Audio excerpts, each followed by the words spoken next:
So I'll show you very easy how they make a cuckoo clock. They start off with a piece of wood like this. Then they take this piece of the shape, and then they paint on top of that. And what they have left, oops, is then this. And then they put these one on top of each other like a sandwich, and then with an electric saw they just cut out the outline. And what they're left with is this. And then this goes away to the people who are going to carve the different patterns. So they use very simple hand tools to carve the wood, and they turn then this into something like this.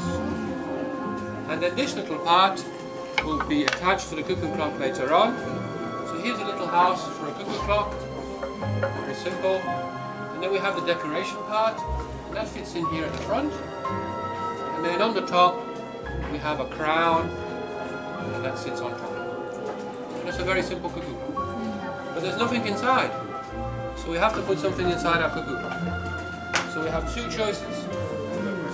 So imagine every car needs a motor, every cuckoo clock needs a mechanism. So we have two basic kinds. A one-day clock. Until a one-day clock, these are the weights that belong to the one-day clocks. Every clock has to be about 6 foot off of the floor, 1.80 m. And a one-day clock has these weights. And when we say one clock, it takes 26 hours for this to go from here all the way down to the bottom. So if you wind it up at say 8 o'clock in the morning to the very top, you have until 10 o'clock the next morning before it's gone down to the bottom and stopped. Next to it, slightly larger, is an 8-day clock. These are the weights for the 8-day clocks. These are considerably larger.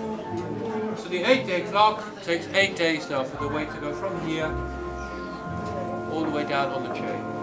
And to wind up the clocks in the morning or whenever in the evening, all you have to do is to take the chain on the opposite side and pull it up to the very beginning again.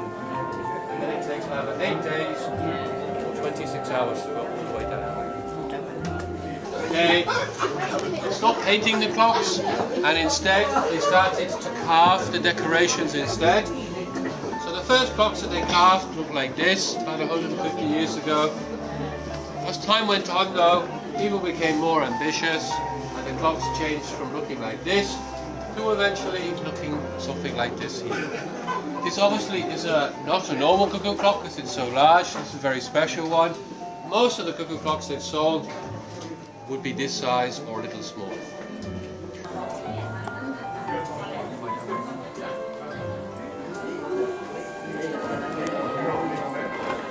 So the music that you can hear now is made by this part. It's the only part we import into the Black Forest. It comes from Switzerland, and they've been making these for over 200 years. If we just turn this on its own, then we can't hear anything anymore. It's very quiet. But then when we put it onto wood, the wood picks up the vibrations of the metal, and then you can hear the sound.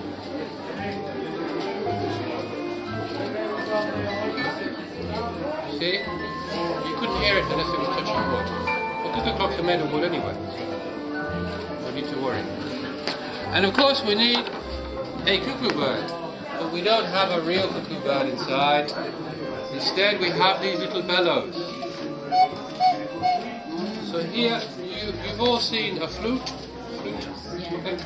So here's a little mouthpiece, and as the bellows go up and down, it draws the air backwards and forwards over the lip.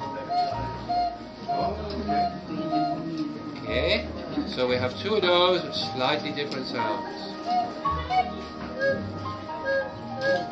And then we put these together inside the cuckoo clock, and then we have the cuckoo call.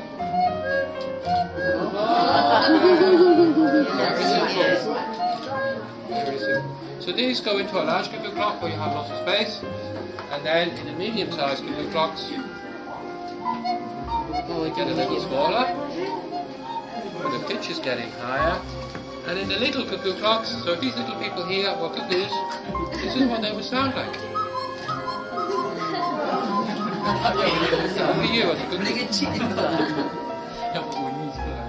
So how do we turn them off at night time? Do we have to talk to the bird and tell them to be quiet?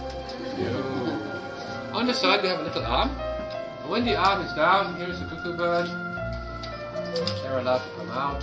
And at night time you simply put the little arm up to the top and then the cuckoo bird goes to sleep. And in the morning then, all you do is put the little arm back down to the bottom, and then the cuckoo gets out of bed, has a drink of water, is now ready to work the whole day long. It's very, very simple, hasn't really changed in well over 100 years. But it's still very popular, and it's still very accurate, really. And I give you guys just a little bit of history on how the cuckoo clocks work. So, this is where our story begins. About 370 years ago, these were the first clocks they made in the Black Forest. Very simple, and they were mainly made by the farmers in the winter time. As you can see now, you can't work on the land anymore. So, they still wanted to make money, so they used to make these clocks then in the winter time. They didn't have proper iron weights, just simple stones. And on the front, we only have one hand.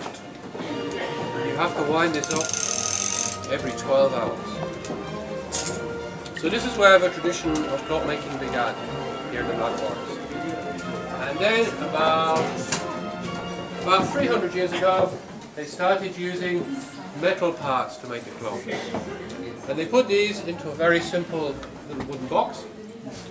And to cover the wooden box up, again they took something which is easy to make, a rectangle of wood, and they put that on the front of a little house to cover it up when it's hanging on the wall.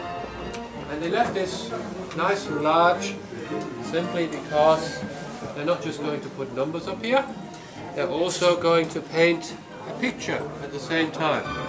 So you have a picture and a clock. And then about 250, 260 years ago, a clockmaker takes one of these painted clocks, and for the very first time, it's our friend, the bird.